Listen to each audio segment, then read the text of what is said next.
Hey, how's it going? I'm just on my morning walk, walking the dogs. It's part of my morning routine, I guess.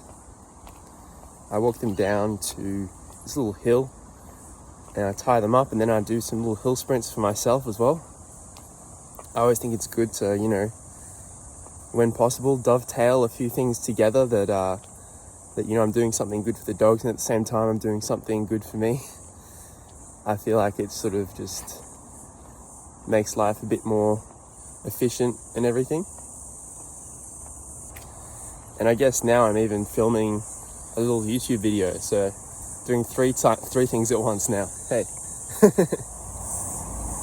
So for today, I thought I might talk a little bit about my process and things I've noticed for trying to do hill sprints in my morning routine. I'll just give you a little shot of my dogs as well. Here's Maisie, here's Teddy. But yeah,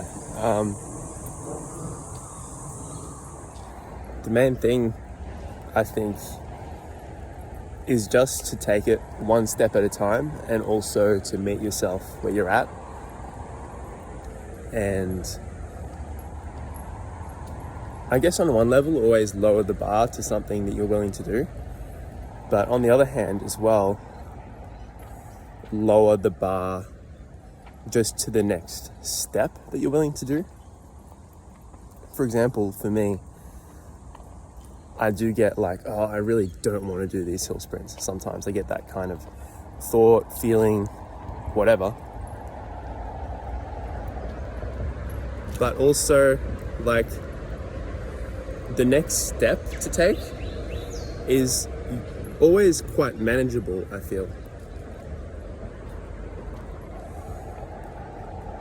Like, for example, just walking my dogs down to this hill where I do the hill sprints, which is this one right here. That's really manageable. And when I've tied up my dogs, just like, I might feel like, I really don't want to do this, but just walking down to the bottom of that hill, that's no big deal really. Okay, so I've tied up my dogs. I'm just walking down to the bottom of the hill, as you can see. And yeah, I'm just basically, I guess the mindset is, if on a day, if I'm really feeling like I don't want to do it, and even like, because I do it multiple times, if there's a run where I really don't want to do it, I just get myself to that spot where I start running. I tell myself, I can at least walk myself to that spot. Like, I don't have to do the next part. And then sometimes it might take me a bit of time to amp myself up to do it. But, it's not, usually it gets done once I'm there. Like, I'll find a way to do it, And then once I do it, it's usually not that bad. So anyway, I'm going to run up.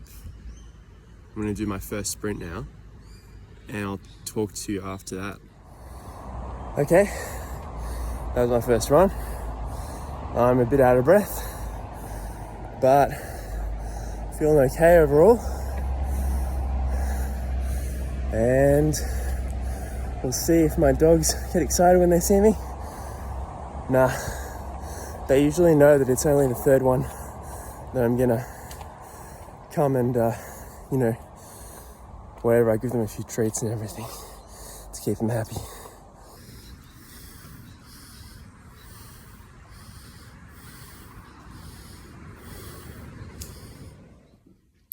So, back in my room after all the running and all of that.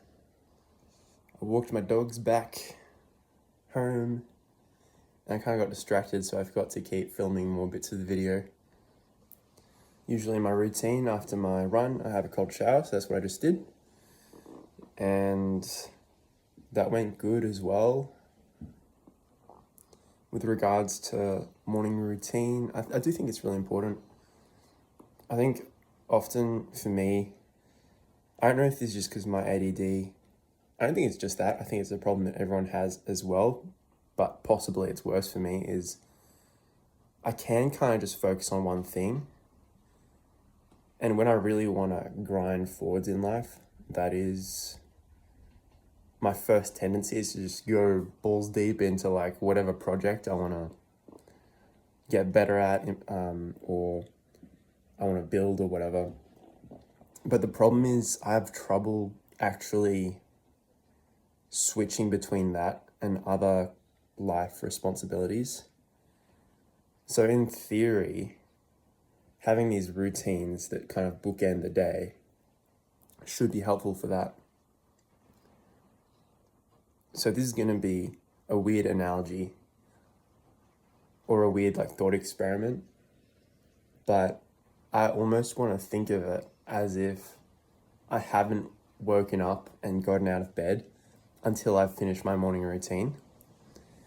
Because my first instinct when I woke up this morning, for example, was, okay, I should just start grinding on like whatever projects I want to grind on right now. The problem with that is that everything else in my life starts falling apart. And since I live with my family, that's not really sustainable. I think it would be more sustainable, to be honest, if I lived on my own, because, you know, I would still take care of like the actual basics, like, you know, like feeding myself, basically. I think that's the only, well, feeding myself and sleeping. Those are the two main big basics you need to survive, right?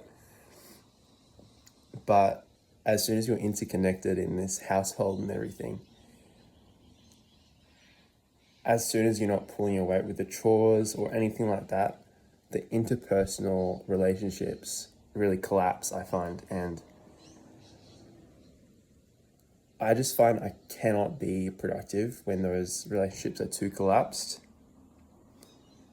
too antagonistic, I guess. So it's kind of this struggle where I want to be productive and I want to, I guess in a way it does all come down to productivity. Like it's more productive for me in my current situation to have some kind of systems to maintain these aspects of my life. And it would be if I was living on my own as well, but I would probably approach it differently. So, you know, this is just me, Noah, a guy, figuring out how to do life, basically. But one of the things I also love about doing these routines is I do find that the challenge of doing them does make me think and is kind of transferable around doing other challenging things. And in a way, I think anything that you put in a routine, if you're a person who doesn't have any routine, which I have been for most of my life, I'm not even saying routines are like necessarily, because I have heard content creators talk about like an anti-routine of lists of things that you don't do, and that can be equally effective or more effective actually. I lost my train of thought there. I think I was saying something about why routines are good.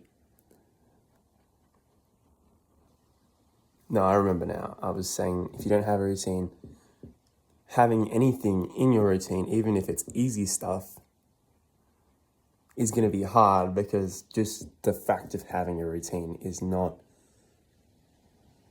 what you do, like what you've trained yourself to do. So anything that breaks the training and the patterns that you have is by definition going to be challenging, because all change is challenging. So at some point, this is also about getting comfortable with change. And I'm also thinking of like a running analogy or a car analogy where it requires some level of acceleration to maintain the same speed, if that makes sense. Unless you're going down a hill, in which case it takes depending on how fast you're going, it takes no acceleration to keep moving. So if life is kind of like this, it's going to be like, if you're going down a hill, it might actually take no effort to actually change, to actually move forward and increase your capacity. But going up a hill, just to maintain a certain standard, might be incredibly difficult and take a lot of acceleration. So, life can be a bit complicated like that and throw you for a loop. But all that to say, you just adapt to whatever situation you're in. And we're all just, humans trying to figure out the best way to do life. And we're doing the best with the information that we have. So let's keep learning and sharing our information with each other, and let's make a better future together, Why not? All right. Take care, guys. And I hope you may have gained some value from this. If you have any thoughts to share with me and anyone else who finds their way here, please do so. Like if you liked, subscribe if you would like to see more of this ugly mug, and yeah, take care of yourself. Peace out.